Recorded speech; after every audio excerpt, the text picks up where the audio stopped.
6장 우리 1절로 8절까지만 한 절씩 교독하십시다. 요한계시록 6장. 그래요.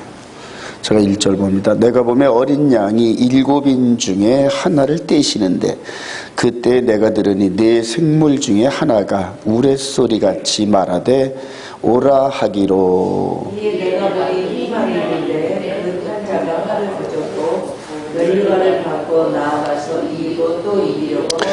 둘째를 떼실 때 내가 들으니 둘째 생물이 말하되 오라 하니. 이에 탄자는 그 말이 나오더라. 그 탄자가 허락을 받아 땅에서 화평을 제하여 버리며 서로 죽이게 하고 또 큰 칼을 받았더라. 셋째를 떼실 때 내가 들으니 셋째 생물이 말하되 오라 하기로. 내가 보니 검은 말이 나오는데 그 탄자가 손에 저울을 가졌더라. 내는 내 생물 사이로부터 나는 듯한 음성을 들으니 이르되 한 데나리온에 한 대요 한 데나리온에 보리 석대로다. 또 감람류와 포도주는 해치지 말라 하더라. 넷째를 떼실 때에 내가 넷째 생물의 음성을 들으니 말하되 오라 하기로. 내가 보니 청황색 말이 나오는데 그 탄자의 이름은 사망이니 음부가 그 뒤를 따르더라. 그들이 땅 4분의 1의 권세를 얻어 검과 흉년과 사망과 땅으로 쳐주더라. 아멘. 오늘 인의 얘기를 좀 하려고 합니다. 인의 얘기. 여러분, 인 이렇게 하면 여기서 말하는 인은 고대 사회에서 그 서류를 이렇게 뚫뚫뚫 마른 걸 도장을 꽝 찍은 걸 얘기하는. 근데 글씨를 써가지고 이게 뚫뚫뚫 말아서 이렇게 동그랗게 해가지고 손에다 이렇게 들고 갈 수 있게끔 편하게 해주면서 요 사이 맨 마지막 접은 자리에다가 인을 칩니다. 이렇게 촛물을 갖다 녹여가지고 인을 쳐서 그 인에 대한 거기다 도장을 꽝 찍습니다. 요즘으로 말하면 우리가 봉인하는 거 똑같죠. 도장을 꽝 찍고 세무서 차 앞 들어가면 거기다 해놓고 도장을 꽝 찍으면 못 듣게 하는 이거 똑같습니다. 이제 인인데 이거를 영어로 seal, 도장, 그 다음에 이제 봉인, 봉인했다, 인 이런 식으로 이렇게 이거를 뗀다니. 이거를 떼는데 몇 인을 떼냐면 7인이 얼마나 단단히 이렇게 했으면 7인을 이렇게 띈다니. 근데 이걸 하나를 뛸 때마다 이제 이런 사건들이 벌어지는데 이게 어느 배경에서 나왔는지 한번 그 배경을 한번 찾아봅시다. 우리 에레미야로 갑시다. 에레미야 32장. 이런 모든 요한 사도가 받은 이런 계시나 이런 것들은 그 배경이 반드시 있습니다. 에레미야 32장 우리 6절로 32장 6절로 에레미야가 이르되 여호와의 말씀이 내게 임하였느니라 이르시되 보라 내 숙부 살롬의 아들 하나멜이 내게 와서 말하기를 너는 아나돗에 있는 내 밭을 사라. 이 기업을 물을 권리가 내게 있느니라 하시라 하시더니 8절 시작. 여호와의 말씀과 같이 나의 숙부의 아들 하나멜이 시위대 뜰 안 나에게 와서 이르되 청하노니 너는 베냐민 땅 아나돗에 있는 나의 밭을 사라. 기업의 상속권이 내게 있고 물을 권리가 내게 있으니 너를 위하여 사라 하는지라. 내가 이것이 여호와의 말씀인 줄 알았으므로 내 숙부의 아들 하나멜의 아나돗에 있는 밭을 사는데 은 17세기를 달아주되 증서를 써서 봉인하고 증의를 세우고 은을 저울에 달아주고 법과 규례대로 봉인하고 봉인하지 아니한 매매 증서를 내가 가지고. 여기서요. 자, 이 배경도 아주 너무나 중요한데요. 이제 쭉 가가지고 에레미야하고 다니엘은 동시대 사람입니다, 여러분. 동시대 에레미야.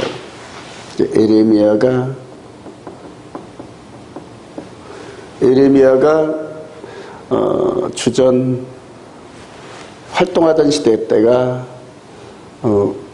605년부터 한 20년 이상을 한 80년 요 정도까지로 이렇게 해서 그래서 586년에 주전 586년에 성전이 완전히 함락되는 것을 눈으로 확인한 성전이 함몰 과정과 이런 것들을 전부 다 에레미야 자기 그 책에 기록됐는데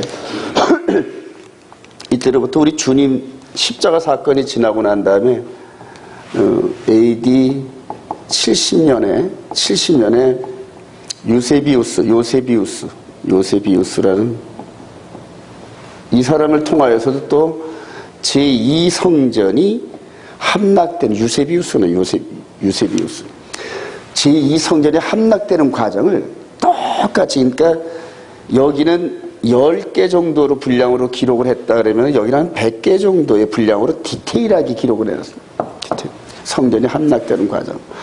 자, 이때 586년 성전이 무너지기 직전 한 5, 6년 전쯤에 땅을 사라 그래. 기업을 물으라. 자, 그러면서 요 이후에 70년이 지나면 내가 회복을 시킬 거다 하고 약속을 받습니다. 그 약속을 받고 그거를 회복시켜준다는 증거로서 땅을 사게, 기업을. 에레미야 후예들에게 기업을 물을 땅을 사고 봉인을 하는 자입니다. 자, 여기서 봉인한 서류가 요 포로 시대 때는 해당이 없어요. 소용이 없어요, 여러분. 왜냐하면 나만 노예가 됐는데 내 땅이 있으면 뭐 할 겁니까? 그러나 이거를 봉인하고 기대를 갖게 하면서 회복에 대한 기대를 갖는 거예요. 회복에 대한. 자, 그리고 70년이 지난 다음에 이 봉인을 해제한단 말이에요. 근데 이거는 꼭 주인과 함께 그 상속자들만 뛸 수가 있어요. 그래서 이 땅이 70년 전에 많은 사람들의 보증을 받으면서 우리의 조상 누구누구가 산 땅이다.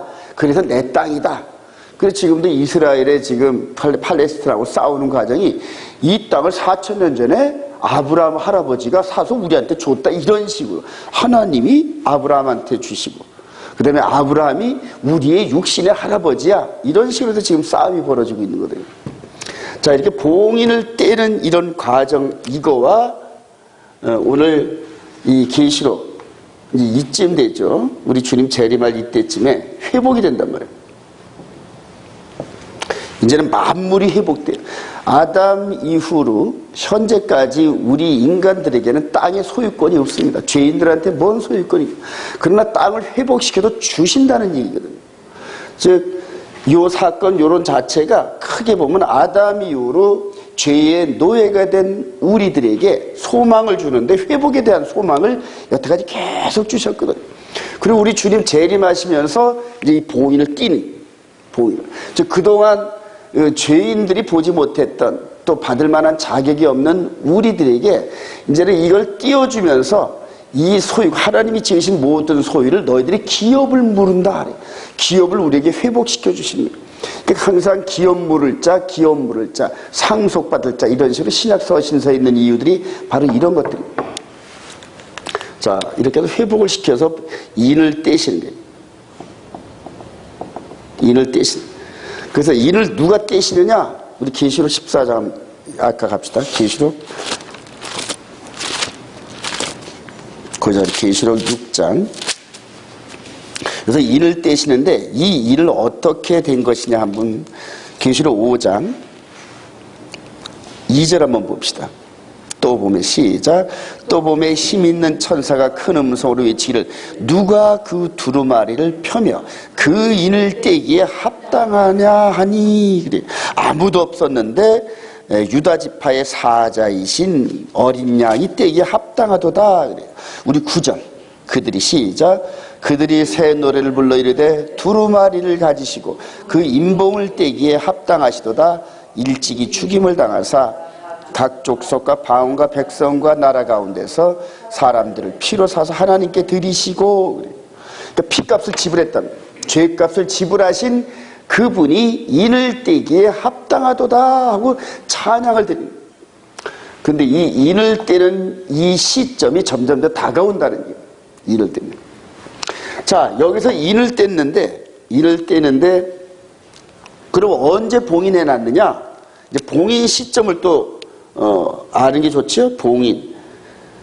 자, 봉인을 하는데 이것이 다니엘서, 즉 에레미야와 동시대에 있는 다니엘에게 주셨는데 다니엘서 12장 한번 가보십시오. 다니엘서 12장.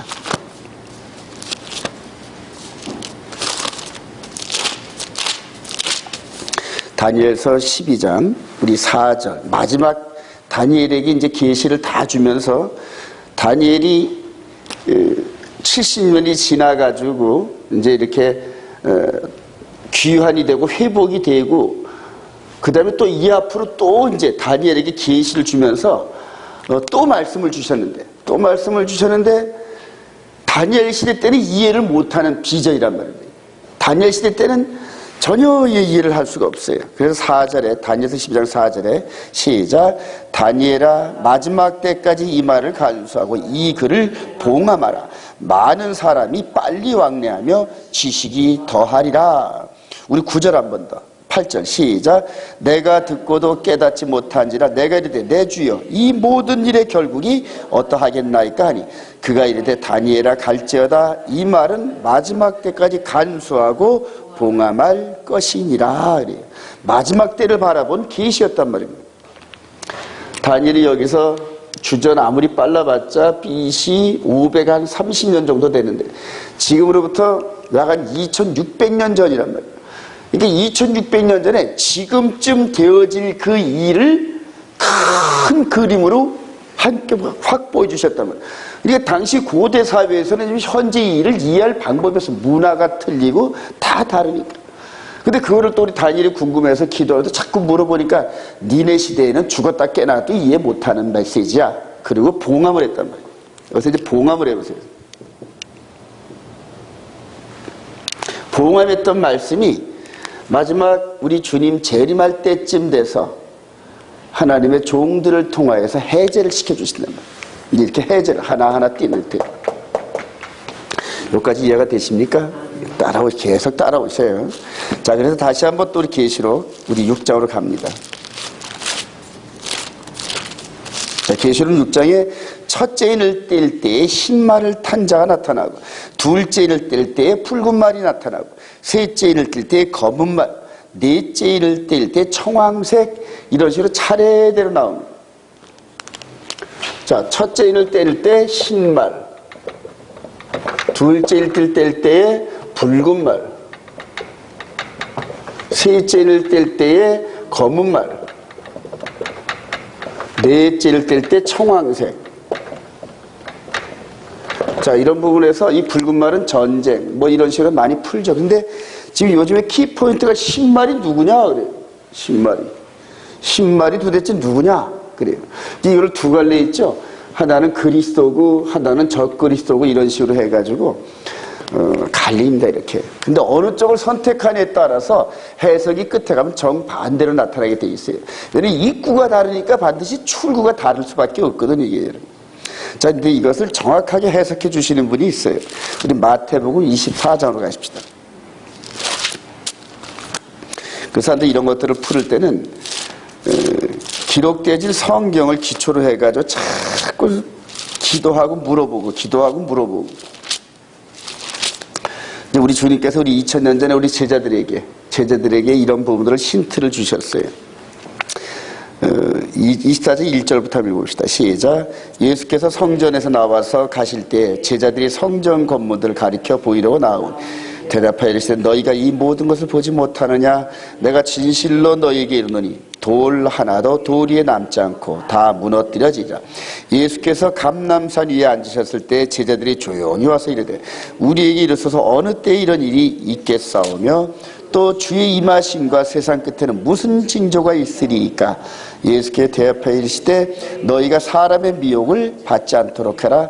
많은 사람이 내 이름으로 와서 이르되 나는 그리스도라 하여 많은 사람을 미혹하리라. 여기까지 접어두시고요. 2절에 난리와 난리 소문이 7절에 민족이 민족을 또 나라가 나라를 대적하여 일어났고 곳곳에 기근과 지진이 있으리니. 이런 부분들이 힌트죠. 지진과 기근이 있으리니. 자, 검은 말 이것이 지진과 기근. 또 왜 민족이 민족을 나라와 나라가 이게 뭡니까? 전쟁 아닙니까? 그죠? 전쟁. 자, 그리고 이제 청황색 이 부분이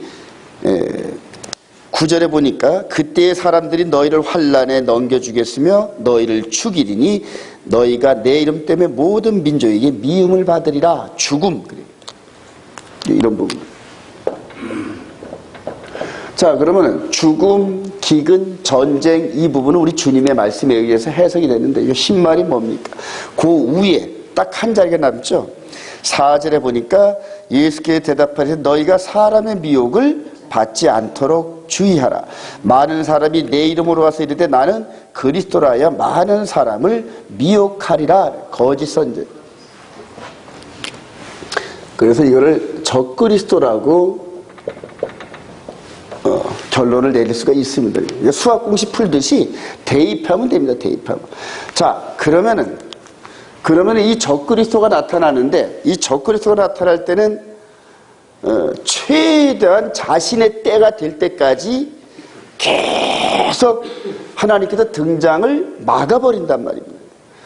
어떻게 막으시냐 하면 우리 계시록 7장 어떻게 막으시냐 하면은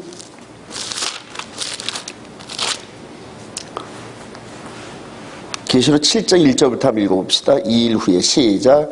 2일 후에 내가 네 천사가 땅 네 모퉁이에 선 것을 보니 땅의 사방의 바람을 붙잡아 바람으로 하여금 땅에나 바다에나 각종 나무에 불지 못하게 하더라. 또 보매 다른 천사가 살아계신 하나님의 인을 가지고 해돋는 때로부터 올라와서 땅과 바다를 해롭게 할 권세를 받은 네 천사를 향하여 큰 소리로 외치되 이르되 우리가 우리 하나님의 종들의 이마에 인치까지 땅이나 바다나 나무들을 해하지 말라 하니라. 제가 요즘에 이런 부분에서 이런 기도를 많이 공감을 합니다. 여러분. 왜냐하면 아직까지 구원받지 못한 일가 친척과 많은 사람들 또 이런 메시지 즉 영원한 복음에 대한 메시지가 더 증거되어야 될 텐데 지금 만약 적그리스도한테 그의 떼야 되는 것들을 툭 하고 내어주시면은 이거 당할 자가 누가 있겠습니까? 저와 여러분들이 이 진리의 복음을 깨닫고 일할 수 있는 시간을 가져요. 시간. 하나님, 이게 지금 대한민국이 지금 북한의 김정은의 핵무기 세력에 의해서 무너지려고 하는데 그러다 보면 우리가 일할 터전이 없어집니다. 조금 더. 예루살렘에 지금 2년 후에 이 제2의 공의회가 열린다고 하는데 그때까지 하나님. 그때 저희들이 들어가서 영원한 복음과 함께 이스라엘 거기에서 부흥을 일으켜서 우리나라 1907년도 평양 대부흥 때처럼 회개의 바람과 예수의 바람이 일으킬 텐데 거기서 부는 그 바람의 폭발력을 가지고 온 세상의 마지막 추수거리를 계획하고 있는데 아니 벌써 적그리스도에게 시간을 내주면 어떡합니까? 이런 식으로 기도가 나간다는 얘기입니다. 동의하십니까 여러분? 그래요. 동의하십니까? 적그리스도 이 부분을 최대한 늦추는데 저희 때 합법적으로 저희 때가 될 때까지 영향력을 못 미치게끔 자꾸만 만들어. 근데 막는 자가 있어 그러잖아요. 데살로니가 후서 2장 한번 갑시다. 막는 자가 있어 그래요. 바울 사도가 그걸 보면서 기도했거든요. 그때 당시에 자 데살로니가 후서 2장 저 불법의 사람 막는 자가 있어 그래요. 그래요. 7절 불법의 비밀이 시작. 불법의 비밀이 이미 활동하였으나 지금은 그것을 막는 자가 있어 그 중에서 옮겨질 때까지 하리라 그래요. 그 타임. 바울 사도 때부터도 이런 것들을 느꼈거든요. 계속 그 악한 것들의 그림자, 악한 최종적으로 나타날 적그리스도의 그림자들이 그 시대마다 나타났단 말이에요. 시대. 그래서 우리 요한 1서에 보면 이미 적그리스도가 나타났느니라. 하나님의 나라를 대적하는 악한 영들의 하수인들, 즉 악한 자들이 와서 무너뜨리려고 해요. 근데 그거를 기도로 싸움한단 말이에요. 기도로 계속 싸우더라고요. 지금 저와 여러분들이 이 진리를 딱 깨달으면서 주위에 온통 다 적그리스도의 하수인들이잖아요. 농도가 조금 옅고 직구뿐이지 전부 다 진리를 대적하는 세력들이에요. 요새는 아주 신천지는 대놓고 아주 저거 그래요. 그러나 신천지나 지금 일요일 그 교회나 똑같습니다. 로마 카톨릭도 똑같고 그래요. 다 누룩 섞인 그런 두 복음들이죠. 자, 그래서 최대한 이 적그리스도가 등장하는 타임을 늦추면서 하나님의 종들이 일할 수 있는 공간들을 계속 그렇게 유지시켜 주신다는 그런 의미라니. 이해가 되시죠? 그래요. 그래서 저와 여러분들이 이런 계획과 이런 것들을 알면서 기도할 때 그때 기도가 상달되면서 이 영적 싸움이 시작되는 거예요. 자, 그러면은 적그리스도가 아직은 안 나타났다. 이제 퀘스천 마크인데, 그러나 전쟁과 지진과 기근 이것들은 하루아침에 갑자기 생기는 게 아니거든요. 그러니까 전쟁이 일어날 수 있는 요소들이 지금 엄청나게 많죠, 지금요. 트럼프하고 김정은이하고 말싸움하다가 곧 붙을 것 같다가도 또 이렇게 또 화해하는 것들, 이런 부분들. 근데 그런 것들이 결과적으로는 전쟁으로 결말이 나입니다. 지금 중국과 이 미국이 무역전쟁이 붙으면서 서로 강펀치를 날리는 것 같은데 아직은 때가 아닌 것 같아. 왜냐하면 완전한 승기를 잡을 때에 전쟁을 하는 것. 그러니까 미국이나 중국이나 아직 상대하고 붙어서 이길 확률이 반반이야. 이럴 땐 전쟁을 안 합니다. 근데 완전히 이길 수 있을 때까지 계속 하다가 이길 수 있는 타임을 잡으면 그냥 전쟁을. 이게 전쟁입니다. 근데 이제 전쟁에 대한 이런 부분들이 막 지금 시리아도 그렇고요. 그 이스라엘의 북쪽에 있는 시리아도 지금 뚝뚝뚝뚝뚝뚝합니다. 소련의 푸틴이 이번에 대통령으로 이렇게 당선돼가지고 뭐 앞으로 뭐 7년인가 8년인가 더 할 수 있는 그러한 그 기반을 만들어놨어요. 이제부터는 자기가 마음대로 소련을 주물 만들어. 중국의 시진핑이도 영구 집권 이런 그 틀을 만들어 놓고, 트럼프도 지금 다음 선거를 준비하면서 인기 정책을 펴려고 지금 무역에 대한 이런 것들을 막 세국 정책을 피거든요. 자, 이런 세계의 열강들의 중요한 나라들의 지도자들이 10년, 5년 이런 식으로 장기 집권할 수 있는 터전이 만들어 놓으니까 이런 전쟁이라는 엄청난 것들도 계획할 수가 있거든요. 그래서 전쟁의 기운이 막 돌아요. 여러분 지금 지진과 기근이 꿈틀꿈틀하죠, 지금. 자, 그리고 이제 죽음이란 이런 부분들이 지금 시리아에서 지금 전쟁 터지면서 삶의 터전에 폭탄이 떨어지니까 전부 다 죽음의 이런 부분들이 이제 앞으로 전 세계 동시다발적으로 일어난다는 거예요. 전 세계가. 이제는 그동안 민족과 민족이 서로 참았던 지금 우리나라와 북한 또 일본도 지금 호시탐탐 이 세력을 키우면서 중국하고 한반 붙으려고 저 남진아해에 이런 데서 막 꿈틀꿈틀 하잖아요, 지금. 중국은 무력과시하라고 항공모함 중심으로 해서 군함을 40대를 가지고 남진아해를 이렇게 운행을 하면서 접근금지, 열흘 동안은 접근금지 이런 식으로 해서 여기는 내 영역이야. 조폭으로 말하면 내 나와버리야. 이런 식으로 막 선언하잖아요. 이제 그거를 깨트리려고 미국의 항공모함 부대가 그 중심을 가면서 뭐 해보려면 해봐. 이런 식으로 막 들어가. 유럽도 지금 항공모함을 보내서 그렇게 동참하고 이런 식으로. 전쟁이 좀 꿈틀꿈틀합니다. 지금 전쟁 붙으면은 단시간에 끝납니다, 지금. 마지막 결정적인 무기를 갖고 있는데 내가 질판인데 안 쓸 수가 없거든. 이런 식으로 쓴단 말이에요. 자, 그래서 이거를 보면은 얘 때가 얼마 안 남았다는 게 눈에 띈다니. 얘 때가 얼마. 우리가 이제 이런 것들을 보고 기도해야 됩니다. 그래요. 한 걸음만 더 나가 봅시다. 우리 마태복음 24장 계속 종말에 대한 계시록에 대한 이런 모든 그 브루프린트, 즉 설계도인데, 마태복음 24장 1절부터 이렇게 14절 이전까지는 큰 흐름의 일을 보여주시다가 15절 이하서부터는 또 가운데 이것들을 보여주시는데, 우리 29절 한번 보십시다. 29절. 그날 시작. 그날 환난 후에 즉시 해가 어두워지며 달이 빛을 내지 않으며 별들이 하늘에서 떨어지며 하늘의 권능들이 흔들리라. 그때 인자의 징조가 하늘에서 보이겠고 그때에 땅의 모든 족속들이 통곡하며 그들이 인자가 구름을 타고 능력과 큰 영으로 오는 것을 보리라. 그가 큰 나팔 소리와 함께 천사들을 보내리니 그들이 그의 택하신 자들을 하늘의 끝에서 저 끝까지 사방에서 모으리라.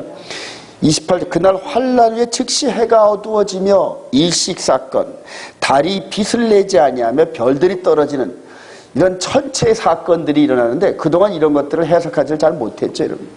근데 요즘에 테트라트니 뭐니 해가지고 그 테트라트가 이 여호와의 절기 시스템을 따라 어쩌면 그렇게 오묘하게 달이 핏빛으로 물드는지 저는 지난 한 2, 3년 동안 그걸 눈으로 직접 보면서 아주 놀랐습니다. 자, 그런데 계시록 6장에는 또 다시 한번요. 계시록 6장에는 12절. 내가 보니 시작. 내가 보니 여섯째 일을 떼실 때 큰 지진하며 해가 검은 털로 짠 상복같이 검어지고 달은 온통 피같이 되며 하늘의 별들이 무화과 나무가 대풍에 흔들려 설익은 열매가 떨어지는 것 같이 땅에 떨어지며 천체지변과 이런 것들이 일어난다는 얘기예요. 그래서 지금 막 작년인가요? 미국에 3시간인가 4시간 동안 일식 사건이 한낮을 통과해버리죠. 한낮을 통과하고 또 달이 핏빛같이 물드는데 그것이 여호와의 절기, 유교절, 무교절, 초막절 이 시스템을 통하여 마치 하나님께서 신호를 보내는 것처럼 그렇게 예고편을 보냅니다.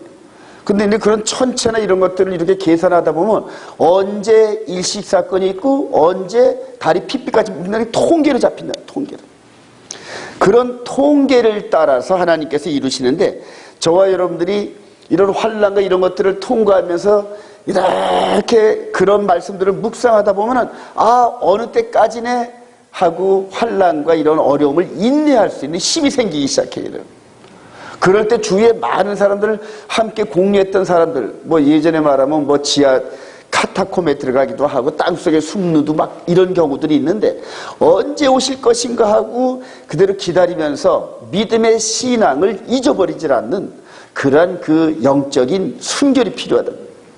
마무리하면서 한 구절만 한번 더 보십시다. 다니엘서 12장. 다니엘서 12장 한번 보시면은 우리 10절 이제 마지막 다니엘에게 이렇게 이게 봉함한 말씀을 주시면서 10절 많은 사람이 시작. 많은 사람이 연단을 받아 스스로 정결하게 하며 시기할 것이나 악한 사람은 악을 행하리니 악한 자는 아무것도 깨닫지 못하되 오직 지혜 있는 자는 깨달으리라. 매일 드리는 제사를 폐하며 멸망하게 할 가증한 것을 세울 때부터 1290일을 지낼 것이요 기다려서 1335일까지 이르는 그 사람은 복이 있으리라. 너는 가서 마지막을 기다리라. 이는 내가 평안히 쉬다가 끝날은 내 몫을 누릴 것임이라. 마지막에 이 부분에서 이제 절기 부분인데 이 마지막 한 일의 부분에서 십자가 사건이 있고 난 다음에 이게 이제 갈라진다 그랬죠, 여러분. 그래서 이게 이제 2000년이란 말이에요. 요 사이에서 갈라지는 이것이 2000년인데, 여기서 이제 저와 여러분들이 다시 복음이 나왔던 예루살렘을 향하여 들어가기 시작합니다. 자, 그런데 요 시점에서 멸망에 가증한 것이 거룩한 곳에 쓴대.